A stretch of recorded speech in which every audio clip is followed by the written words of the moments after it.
No, I got love for you guys, man. 97.1 Tuesdays with TJ. TJ Lang in studio with us. Lions 24, Garbage Men 10. Ticket text coming in, and we'll get your questions for TJ. 248-539-9797. Can you please tell listeners again that beating any NFL team by double digits is not easy? This isn't college. I've tried for 4 hours. Nobody listens to me. TJ, how do you think the offensive line played as a unit from Drew and Rochester Hills? Little up and down, to be honest with you. I think we had a lot of penalties called on us up front. I think overall we did a solid job in the pass game, solid job in the run game for, probably half the time. We realized we got to get better up front, and that's something that, hey, we all realize. And I think the great part of the guys up front is that even when we have good plays, nobody's ever satisfied. We're always thinking about what we can do better and how we can make the guy's job next to us a little bit easier for them. So it's something that it's a great group to be a part of right now. But, yeah, we're still looking to play a complete game and obviously get back to work tomorrow, keep working. I was surprised. I'm not trying to do a hit job here. I thought Greg Robinson had a really good week one, handled Chandler Jones, kind of held his water. He really struggled yesterday. And I'm not trying to make you uncomfortable. I just was surprised. He got worked. That was tough. I think obviously Vernon is one of the best defensive ends in the whole league. He drew another tough matchup there week 2. But, I think he's a guy who, athletically, he's one of the most gifted guys I've ever seen playing offensive line, and he's a bright guy too. So he's no Eric Flowers. Hey, he wasn't by himself yesterday. I think we all struggled at different points of the game, so we all realized we got to get better. But the thing I like about that group is everybody works real hard, and we're starting to build that chemistry that we need to keep getting better. So, I think we all got to get better. We all have a few plays that we'd like to have back, no doubt. Ticket text coming in. Do you ever watch game film of Eric Flowers to cheer yourself up? No.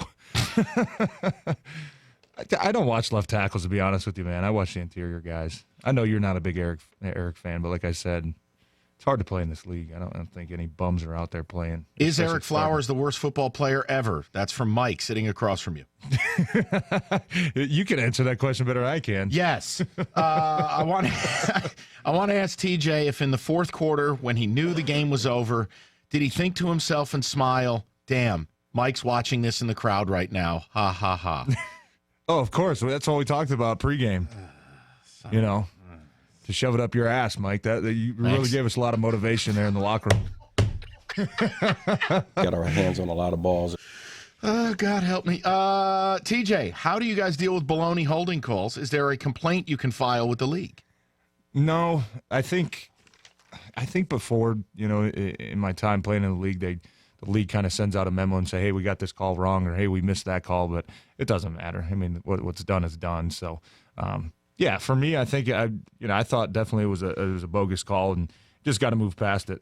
And it's tough for me because I hate getting penalties or hate having negative plays, but especially after we picked up 20, I think, on that screen, and it got called all the way back. So, try not to let it linger, but yeah, it definitely affects you a little bit. Go to Marco, 97.1. Marco, you're on with TJ Lang. TJ, how you doing, man? Good. How you doing? Not too bad. Long-time listener, Mike. Was pretty impressed, honestly, with last night. Seemed the Lions came together as a whole team. Short field position. Matthew Stafford did what he had to do. You guys hit the edge pretty well with the run game. But how would you go about fixing the in between the tackles running? Well, I think I don't know. I don't really have a specific answer for you, but we just got to. I think a lot of the things yesterday, a lot of the breakdowns were kind of fundamental errors, technique breakdowns, and we just got to keep working at that. And we got a lot of new guys who've played on different teams that are kind of used to different techniques, and we're still working to make sure we're gelling as a complete unit, and we're working hard. So another thing I noticed throughout the first 2 weeks is teams are really kind of loading up the box on us, so we're going to have to find ways to, obviously get a little bit more creative to take care of that extra guy, which, it takes all 10 guys minus the quarterback on every run play to do their job. We just got to keep working at it. I'll be honest, league-wide, it's hard to run the ball between the tackles. Mm-hmm. This is, everybody would love to do it, but it's become a perimeter game. The guys are too damn big.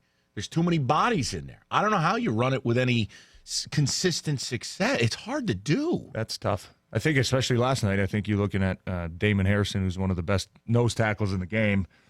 hard to move him off his spot. So I think we were more successful at kind of getting him running a little bit, getting out to the edge, getting outside the tackle box, and that's where we had most of our success. So, but we know every week's going to be a little bit different, and we just got to make sure we're fundamentally sound first and foremost, getting our guys moved and giving those running backs a little extra room to run. Go to David. You're on with TJ Lang. What's up, David? Hey, guys. Hey, hello. TGF for TJ Lang. And with that said, TJ, in the off season, can you think of any number of all-star players around the league that might go free agent that you could convince to come to Detroit? What is he, Bob Quinn over here?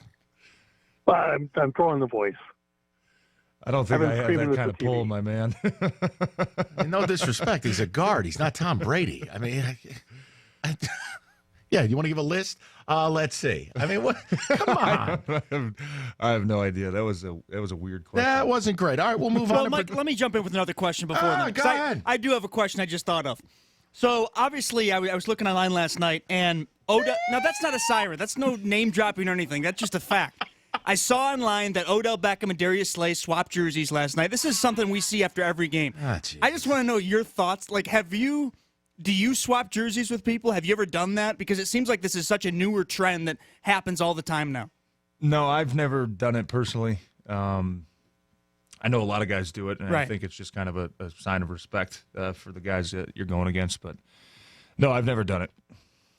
I don't get it. Yeah, sorry. I mean, I was just curious if you've ever done it or whatever. That's really not where my mind goes to right after the game. Right. Say, let me go find this guy and switch jerseys. Can I have your shoes? I mean, Usually thinking about something else. But. Right. But is this kind of a newer thing? Like when you were a rookie, when you first started in this league many years ago, was that a thing, or is it just kind of new? I think it's always been around. Gotcha. I think the thing in Green Bay, I think they kind of didn't really like it when a lot of guys did that. So I didn't really see it a lot live, on the field when I was playing for them. But yeah, you're always seeing it. It's mostly between, receivers, corners. I mean, those the kind of superstar type players that just have a lot of respect for each other.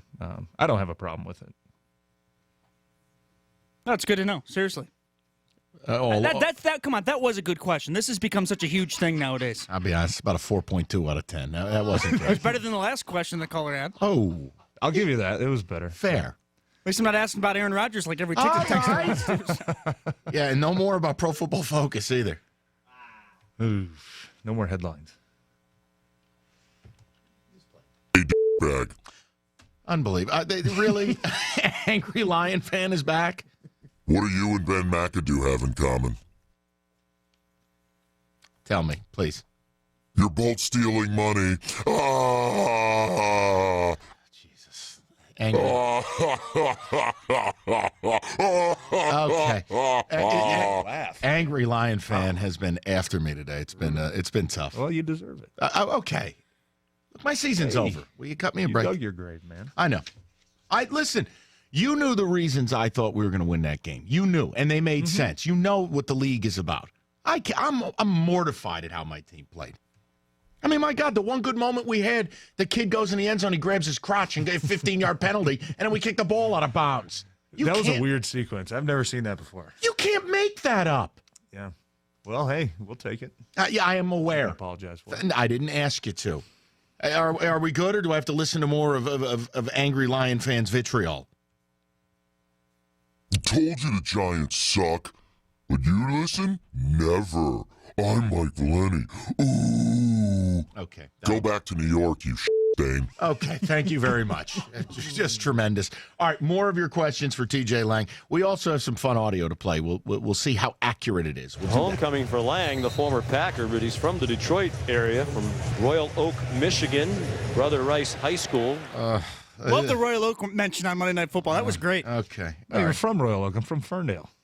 Yeah, I didn't think you were originally from Royal Oak. Why did they say that? I was born at Beaumont, Royal Oak. Maybe I don't know. I'm from Ferndale, though. Hey, he was there for about 10 minutes until his parents put him in a car. 97.1.